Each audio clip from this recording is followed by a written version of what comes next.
ಓಂ. ಕುರುಕ್ಷೇತ್ರದ ರಣರಂಗದಲ್ಲಿ ಸೇನಾವಲೋಕನ. ಶ್ಲೋಕ 32-35. ಕಿಂ ನೋ ರಾಜ್ಯೇನ ಗೋವಿಂದ ಕಿಂ ಭೋಗೈರ್ಜೀವಿತೇನ ವಾ ಯೇಷಾಮರ್ತೆ ಕಾಶ್ಯಂತಂ ನೋ ರಾಜ್ಯಂ ಭೋಗಾ ಸುಖಾನಿ ಚ ತಯಿಮೇವ ಸ್ಥಿತಾ ಯುದ್ಧೇ ಪ್ರಾಣಾನ್ಸ್ತ್ಯಕ್ತಧನಾನಿ ಚ ಆಚಾರ್ಯಃ ಪಿತರಃ ಪುತ್ರಾಸ್ತಥೈವ ಚ ಪಿತಾಮಹ ಮಾತುಲಾಃ ಶ್ವಶುರಾಃ ಪೌತ್ರಾಃ ಶಾಲಾಃ ಸಂಬಂಧಿನಸ್ತಥಾ ಏತನ್ನಾಹಂತುಮಿಚ್ಛಾಮಿ ಜ್ಞತೋಪಿ ಮಧುಸೂದನ.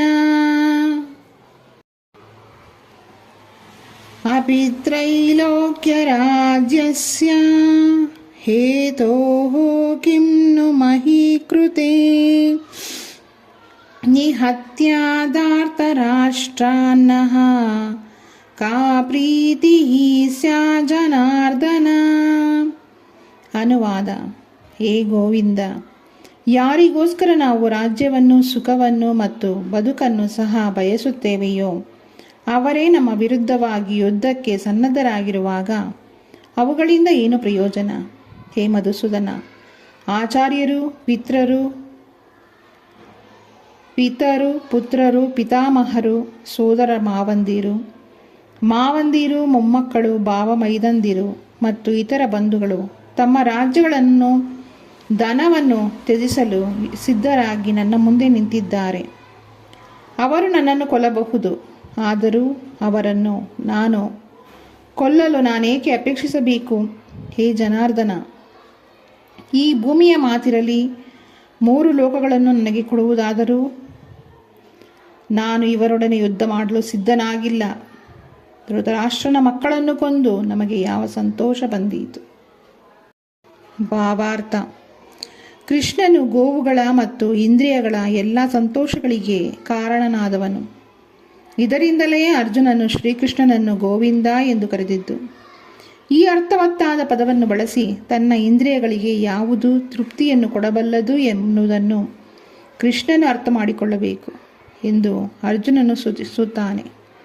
ಆದರೆ ಗೋವಿಂದನು ಇರುವುದು ನಮ್ಮ ಇಂದ್ರಿಯಗಳನ್ನು ತೃಪ್ತಿಗೊಳಿಸುವುದಕ್ಕಲ್ಲ. ನಾವು ಗೋವಿಂದನ ಇಂದ್ರಿಯಗಳನ್ನು ತೃಪ್ತಿಗೊಳಿಸಲು ಪ್ರಯತ್ನಿಸಿದರೆ ನಮ್ಮ ಪ್ರಯತ್ನವಿಲ್ಲದೆಯೇ ನಮ್ಮ ಇಂದ್ರಿಯಗಳು ತೃಪ್ತಿ ಹೊಂದುತ್ತವೆ. ಪ್ರಾಪಂಚಿಕವಾಗಿ ಪ್ರತಿಯೊಬ್ಬನೂ ತನ್ನ ಇಂದ್ರಿಯಗಳನ್ನು ತೃಪ್ತಿಪಡಿಸಲು ಬಯಸುತ್ತಾನೆ ಮತ್ತು ತನ್ನ ಅಪ್ಪಣೆಯಂತೆ ದೇವರು ಈ ತೃಪ್ತಿಗಾಗಿ ಎಲ್ಲವನ್ನೂ ಒದಗಿಸಬೇಕು ಎಂದು ಬಯಸುತ್ತಾನೆ. ದೇವರು ಜೀವಿಗಳ ಯೋಗ್ಯತೆಗಳಿಗೆ ಅನುಗುಣವಾಗಿ ಅವರ ಇಂದ್ರಿಯಗಳಿಗೆ ತೃಪ್ತಿ ಕೊಡುತ್ತಾನೆ, ಆದರೆ ಅವರು ಹಂಬಲಿಸುವಷ್ಟು ತೃಪ್ತಿಯನ್ನು ಕೊಡುವುದಿಲ್ಲ. ಶ್ರೀಕೃಷ್ಣಾರ್ಪಣಮಸ್ತು.